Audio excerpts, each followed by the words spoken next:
Assalamualaikum warahmatullahi wabarakatuh. Nama saya Sarayu Apriani dengan NIM 15036210063. Saya mahasiswa program studi pendidikan teknik bangunan Universitas Negeri Jakarta. Pada video ini saya akan memaparkan penugasan ujian tengah semester wawasan pendidikan dengan judul hubungan antara pembentukan karakter terhadap peradaban manusia serta faktor sosial, budaya, ekonomi, politik dalam membangun kualitas pendidikan yang baik. Pembahasan pertama mengenai pengembangan karakter dalam peradaban. Berbicara tentang pendidikan merupakan satu hal yang penting dan wajib didapatkan untuk semua orang tanpa terkecuali. Karena pendidikan ini tidak memandang suku, ras, atau gender seseorang. Pendidikan ini terkadang memang ada beberapa yang berbeda sistem pendidikannya sehingga menimbulkan masalah yang harus segera diatasi. Salah satunya adalah masih adanya daerah-daerah yang belum mendapatkan secara maksimal pendidikan atau pengajaran. Lalu mengenai kualitas pendidikan di Indonesia sendiri itu masih belum memuaskan. Buktinya terbukti dengan masih banyaknya orang yang lebih menginginkan untuk melanjutkan pendidikan S2 mereka di luar negeri daripada di Indonesia sendiri. Karena hal ini bisa terjadi karena di negara maju dalam sistem pendidikan yang maju pula justru memberikan kebebasan setiap warganya untuk mengenyam pendidikan setinggi-tingginya sesuai dengan minat dan bakat. Lalu menurut pendapat saya, pendidikan itu bukan hanya tentang transfer ilmu dari pendidik ke peserta didik, tapi juga pendidikan ini harus membentuk karakter manusia yang lebih baik, bertanggung jawab dan berjiwa sosial. Salah satu pengaplikasiannya dengan pendidikan karakter pada lembaga pendidikan. Lalu menurut Kejar Dewantara, yaitu Bapak Pendidikan Indonesia, beliau mengatakan bahwa pendidikan karakter ini harus bersifat ning, dan nang.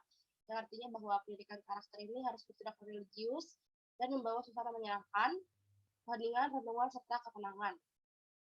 Dengan pembentukan karakter, peserta didik akan lebih mampu bersaing karena untuk mencapai sebuah kesuksesan itu tidak hanya hard skill yang diperlukan, tapi juga soft skill.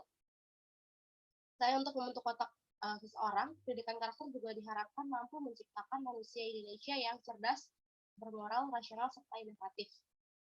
Menurut Undang-Undang Nomor 20 Tahun 2003 menyatakan bahwa pendidikan nasional ini diharapkan mampu mengembangkan kemampuan dan membentuk otak baik serta menciptakan peradaban bangsa untuk mengembangkan potensi peserta didik yang beriman, bertakwa, sekaligus menjadi warga negara yang demokratis dan bertanggung jawab. Lalu pendidikan yang maju juga akan memajukan peradaban baik dari segi ekonomi, politik, sosial, dan budaya. Jika dikaitkan antara manusia dengan peradaban, keduanya sangat berkaitan karena manusia sendirilah yang mampu menciptakan sebuah peradaban.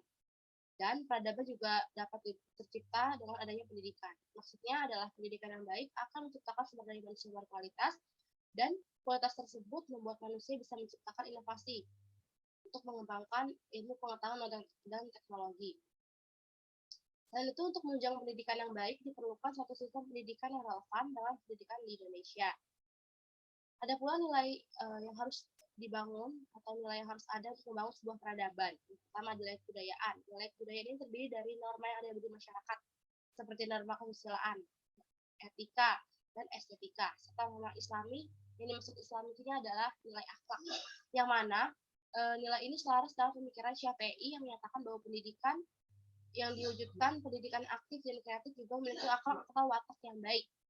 Dan itu dari tokoh pemikiran Kejar Dewantara juga beliau memiliki pemikiran tentang pendidikan karakter. Namun dengan seiring berkembangnya zaman, pendidikan saat ini tidak lagi mengharapkan terbentuk karakter, tapi siswa hanya dikejar untuk mendapatkan intelektual saja, seperti ranking dan sebagainya.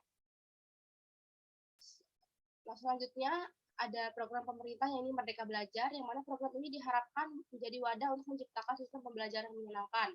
Karena pada program ini siswa berhak diberikan kebebasan untuk memilih pendidikan yang mereka inginkan. Untuk pendidikan dalam faktor sosial, budaya, ekonomi, dan politik. Dalam faktor sosial budaya, pendidikan ini berkaitan dengan adaptasi siswa dengan lingkungannya. Lalu untuk faktor budaya sendiri ini sangat mendukung dari proses pembelajaran, karena budayaan justru potensinya dimiliki anak tersebut makin berkembang. Lalu untuk faktor ekonomi, pendidikan ini memiliki atau membutuhkan biaya atau anggaran yang cukup besar untuk meningkatkan mutu pendidikan tersebut sebagai alat penunjang pembelajaran atau lainnya. Lalu untuk faktor politik yang bahwa politik ini tidak dapat dipisahkan dari kehidupan berbangsa dan bernegara. Untuk pada pendidikan misalnya itu kita menemukan faktor politik ini pada pembelajaran PKN untuk akademik, dan non akademiknya ini bisa diterapkan saat kita melakukan praktik ketua kelas atau membuat struktur organisasi kelas. Lalu ada selanjutnya pemikiran tokoh pendidikan UNJ dan nasional terhadap pendidikan. Yang pertama ada pemikiran dari Prof. Sudijarto. Beliau memiliki pemikiran yaitu bahwa pendidikan yang dengan mutu yang baik juga membutuhkan dana atau anggaran yang besar untuk menunjangnya, kurang lebih 20% anggaran dana untuk menunjangnya. Ya, saya setuju dengan profesor tersebut karena memang untuk menciptakan pendidikan yang tinggi memerlukan biaya yang tinggi pula untuk menunjang pembelajaran dan baik dari prasarana ataupun sarananya. Sehingga dengan tersedianya proses pendidikan yang lengkap membuat pembelajaran menjadi lancar tanpa adanya hambatan dan anak pun akan merasa nyaman, semangat untuk menimba ilmu. Selanjutnya dari Prof. Hartilaar menyatakan bahwa pendidikan yang menggunakan sistem ujian nasional sebagai ujian akhir ini justru akan mematikan kreativitas siswa karena hal tersebut menjadi momok yang menakutkan bagi anak-anak. Lalu untuk ujian nasional sendiri itu bisa dilakukan perbaikan untuk kurikulumnya karena untuk ujian nasional kan dilakukan satu Indonesia dan itu tidak bisa menjadi acuan untuk penyamaan atau penyamarataan intelektual. Lalu ada pula pemikiran beliau yang mengatakan bahwa pendidikan sangat penting untuk melaksanakan upaya penekanan terhadap toleransi, yaitu pendidikan multikultural. Lalu selanjutnya, pemikiran pendidikan Muhammad Syafi'i, beliau adalah pendiri sekolah IRSK Tanam.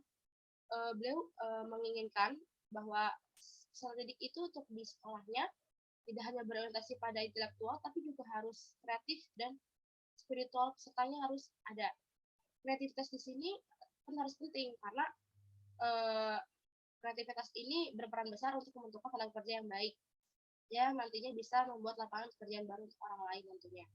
Selain itu, selain kreativitas yang diajukan oleh CPI, watak dan karakter juga harus penting karena watak dan karakter ini sangat berpengaruh di saat proses pembelajaran.